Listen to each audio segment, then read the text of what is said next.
Hey, it's Don Skaggs again with Empowered Inventing, where if we can get you to behave like a successful inventor, a successful entrepreneur, or successful small business, guess what? Then you have a higher likelihood of becoming a successful inventor, entrepreneur, or small business. So, now today I want to talk to you about a little bit about prototyping, and you know, I've covered this a lot, but this was a kind of an interesting take on this, and that was I was having a conversation actually in one of the businesses I work with, actually this one here, Active Therapy Systems, who so graciously lets me use their business as a backdrop. You kind of get to see some of the goings on back over my shoulder, and if you've watched a lot of the videos, you actually kind of get to see the evolution of some of the things behind me and what they're doing. And a few videos back, I know we even had a prototype in the background, so it was pretty cool.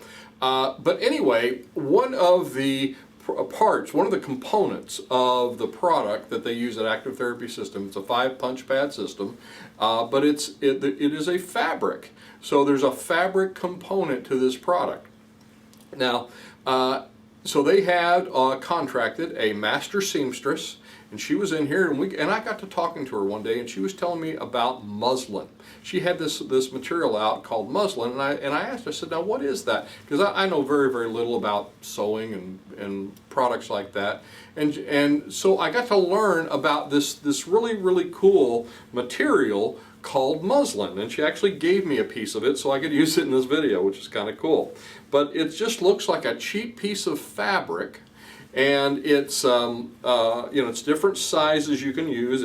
It's kind of it's not real smooth, but it's kind of an off-white. It's kind of got a speckled look in it. So, and if you know sewing, you know all this. But if you're not familiar with it, like I wasn't, then it's kind of an interesting thing. But the most interesting thing about this material right here is that it's been called the world's oldest fabric. It's used primarily for sewing patterns. It's used for background, backing, sometimes lining for quilts. I've heard of that use for it.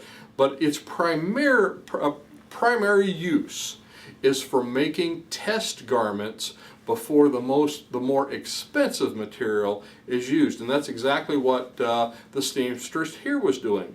You know, we had a very expensive, high-grade material that we were wanting to use for the product, and that material had a certain function. But to test it first, to test the pattern, to make sure we were getting it right, we didn't use that really expensive material. No, we used this stuff right here. They used muslin material. So it's called the world's oldest fabric, and I just thought that was interesting. Actually, a written record of its existence goes back to the 13th century, if you will. So this piece of fabric, I think it's a good bit newer than that. But anyway, I just thought that was very interesting, and it's very interesting because fabric is used in a lot of different products, and like this product. And when you have a more expensive material that you're going to use, you don't want to waste that with product testing. And this goes right back to what I talk about when I talk about the Frankentype. And if you've been to any of the classes, if you've listened to any of the videos, we talk a lot about the Frankentype, because we talk about prototypes in two different categories. You know, you talk about prototyping, and you think of prototyping and you think that's just one thing, but it's not. It's actually two things. There's two pieces to a prototype, and the first piece of it is what I call a Frankentype. And you can make a Frankentype from almost anything. A Frankentype, have you ever seen a Rube Goldberg machine? Where they've just took junk parts and just pasted them all together to do a certain thing and roll a ball and do these actions, and you know, starts in one room and it ends up in this other place, but one action just goes and does this all the way to the other action. Well, the materials they use for that is a lot like what I'd call a Frankentype. You're testing, you're failing, maybe it's working, maybe it's not, you're testing it again. You want this to all be on the cheap. So a Frankentype is going to tell you if the product is going to work. Frankentype tells you whether it's going to work. A demo type, and that's the second stage of the prototype, as the demo type, is where you're showing it to other people and showing them how it works. That's the prettied up version. That's where maybe you're spending a little more money. But the big part of the test fail, the big part of the, wow, I didn't realize it was going to do that, or I didn't realize it wasn't going to do that, that you want that with, you want that with this muslin material here. You want that with this stuff. You want to use the cheap stuff to get through that. Now, don't buy the most expensive material to do a test that has a high risk of failure. I can't say this enough. I've seen this. I've seen inventors and entrepreneurs mess up where they'll spend all their money thinking they got it right on the first try, and they don't have it right until the 27th try, and they've spent lots and lots of money when they could have been using a version of this right here. So the demo type is going to show other people how it works. That's where you use the nicer stuff.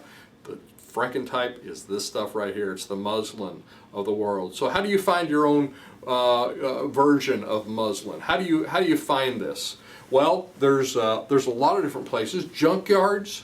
You know, I always say with the Frankentype, you've snuck out to the graveyard of broken products and spare parts. You've used glue sticks and duct tape, and the result is a prototype that only an inventor could love. But you've taken that first important step in prototyping the right way. You've built it, you've proven that it works, and you haven't spent a lot of money. Now, so junkyards are a good place. Places where maybe there's broken products. Maybe places, you know, sometimes you can even go into the thrift stores and find, if you find the right thing, if you find the piece that you're looking for, the product you're looking for. You know, products that are already made, maybe they're old, maybe they're broken, but you can use them to build your Frankentype. And don't forget the duct tape. Duct tape is the inventor's friend, prototyper's friend. You can do a lot of stuff with that. Again, nobody's going to see it but you. You're testing it for function. So you're not using, you're using a low amount of cash, but you are taking maybe a little more time, maybe a little more effort, more focus, and more diligence. It's harder to do it this way, but you're spending less money. And that's important because you're going to need that money later for the demo type and for the marketing and for a lot of other pieces that are just as important, if not more, than the early prototyping part or the Frankentype part. So, and the other good thing about this is you're using less cash, and that's all well and good.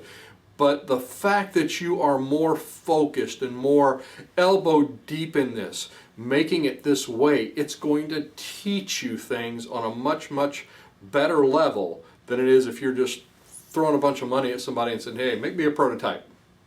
So anyway, I hope these are helpful for you. I'm Don Skaggs. This is Empowered Inventing TV. Be sure and like, subscribe, hit that notification bell, and I will look to see you at the next meeting, workshop, maybe one of our online classes, or on the next video.